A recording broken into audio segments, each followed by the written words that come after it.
नमस्कार दोस्तों, स्वागत है आप सभी का पीएचपी सीरीज के एक नए वीडियो में।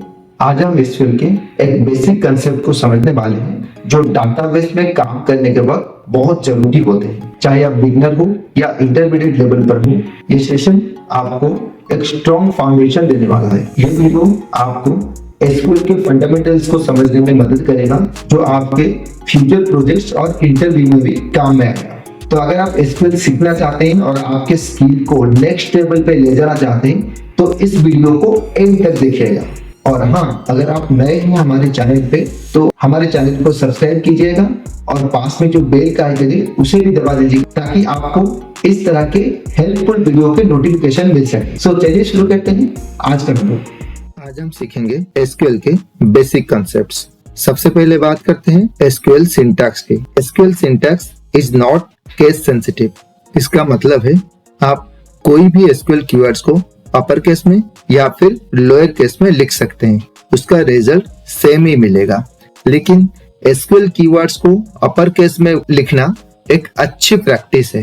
एसक्यूएल स्टेटमेंट एक या ज्यादा लाइंस में लिखा जा सकता है और हर स्टेटमेंट का एंड होता है सेमीकोलन से।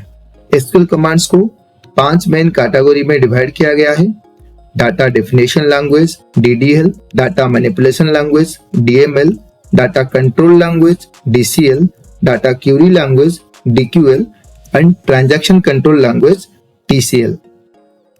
सो पहले हम जानते हैं डाटा डेफिनेशन लैंग्वेज क्या होता है। DDL की हेल्प से हम डाटाबेस का स्ट्रक्चर डिफाइन कर सकते हैं। इस कैटेगरी में हम टेबल या ऑब्जेक्ट क्रिएट, मॉडिफाई या डिलीट करते हैं। इसके इंपॉर्टेंट कमांड से क्रिएट कमांड, इसका काम यह है कि नया टेबल या ऑब्जेक्ट बनाता है।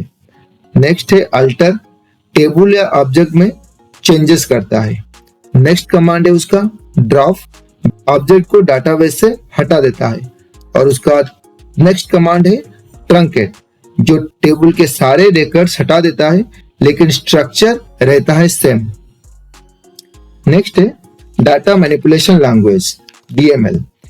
DML का यूज होता है डाटा को टेबल के अंदर मैनिपुलेट करने के लिए। इसके मेन कमांड से इंसर्ट कमांड, ये नया रिकॉर्ड ऐड करता है टेबल के अंदर। दूसरा है उसका अपडेट कमांड, एग्जिस्टिंग रिकॉर्ड को मॉडिफाई करता है। तीसरा है डिलीट, रिकॉर्ड को रिमूव करता है। ये कमांड डाटा के ऊपर काम करते हैं, स्ट्रक्चर के ऊपर काम नहीं करते। नेक्स्ट होता है data control language DCL। DCL का यूज होता है यूजर के एक्सेस और परमिशन को मैनेज करने के लिए।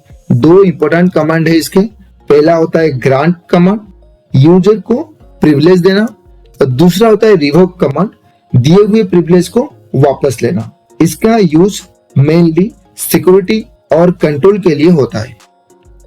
Next data Curie language DQL। DQL का मेन पर्पज होता है डाटा को रिट्राइव करना डाटाबेस से। सबसे इंपॉर्टेंट कमांड है उसका सिलेक्ट। सिलेक्ट कमांड का यूज हम डाटा को क्यूरी करने के लिए करते हैं। आप सिलेक्ट से स्पेसिफिक कॉलम या पूरे टेबल भी फेच कर सकते हैं रिक्वायरमेंट के हिसाब से। नेक्स्ट है transaction control language TCL। TCL का काम है ट्रांजैक्शन को कंट्रोल करना ताकि डाटा इंटीग्रिटी बनी रहे। इसका की कमांड से कमिट, ट्रांजैक्शन को परमानेंटली सेव करता है। दूसरा कमांड है उसका रोल बैक, ट्रांजैक्शन को पिछले सेफ स्टेट पर ले जाता है। और थर्ड कमांड है उसका सेव पॉइंट, एक टेम्पररी पॉइंट क्रिएट करता है जहां तक रोल बैक किया जा सकता है। इसका यूज होता है जब हम मल्टीपल स्टेप्स में काम कर रहे होते हैं और डाटा सेव रखना चाहते हैं। Let's now understand an important concept in SQL, that is data type। जब हम कोई टेबल क्रिएट करते हैं हमें हर कॉलम के लिए डिफाइन करना पड़ता है कि उस कॉलम में किस टाइप का डाटा स्टोर होगा। ये डिसाइड करता है डाटा टाइप। जैसे न्यूमेरिक डाटा टाइप उन कॉलम्स के लिए यूज होते हैं जहां नंबर्स स्टोर करने होते हैं, जैसे एज, क्वांटिटी। एम्प्लॉय आईडी के लिए इन डाटा टाइप यूज होता है। मार्क्स, प्राइस, एवरेज के लिए फ्लोट, डबल जैसे न्यूमेरिक डाटा टाइप यूज होते हैं। उसी तरह स्ट्रिंग डाटा टाइप्स जब आपको टेक्स्ट या कैरेक्टर स्टोर करने होते हैं तब यूज होते हैं। कभी कभी हमें डेट या टाइम रिलेटेड डाटा स्टोर करना पड़ता है, तब हमें date and time data types use करने होते हैं। बुलियन टाइप सिर्फ ट्रू या फॉल्स वैल्यू स्टोर करता है। Usually it is represent as 1 for true and 0 for false. Data type बहुत ही इंपॉर्टेंट पार्ट है एसक्यूएल का। डाटा वैलिडेशन करना मतलब गलत डाटा एंट्री रोकी जा सकती है डाटाबेस में। स्टोरेज ऑप्टिमाइजेशन करना ताकि हर डाटा का साइज कंट्रोल हो सके, और सबसे इंपॉर्टेंट करेक्ट डाटा टाइप से क्यूरीज फास्ट रन करते हैं डाटाबेस में। सो जब भी आप टेबल बनाएं, think carefully and choose the right data type for each column. चलिए अब बात करते हैं एक और इम्पोर्टेंट एसक्यूएल टॉपिक के बारे में, जो है एसक्यूएल ऑपरेटर्स। ऑपरेटर्स वो टूल होते हैं जो आपको एसक्यूएल क्यूरीज में कंडीशन अप्लाई करने, कैलकुलेशन करने और लॉजिक बिल्ड करने में हेल्प करते हैं। एसक्यूएल में मेनली 4 टाइप्स ऑफ ऑपरेटर्स होते हैं। पहला होता है एरिथमेटिक ऑपरेटर्स, आपको मैथमेटिकल कैलकुलेशन करने की पावर देता है। Addition, subtraction, multiplication, division, modulus या रिमाइंडर फाइंड करना इस ऑपरेटर का काम है। नेक्स्ट है आपका कंपैरिजन ऑपरेटर।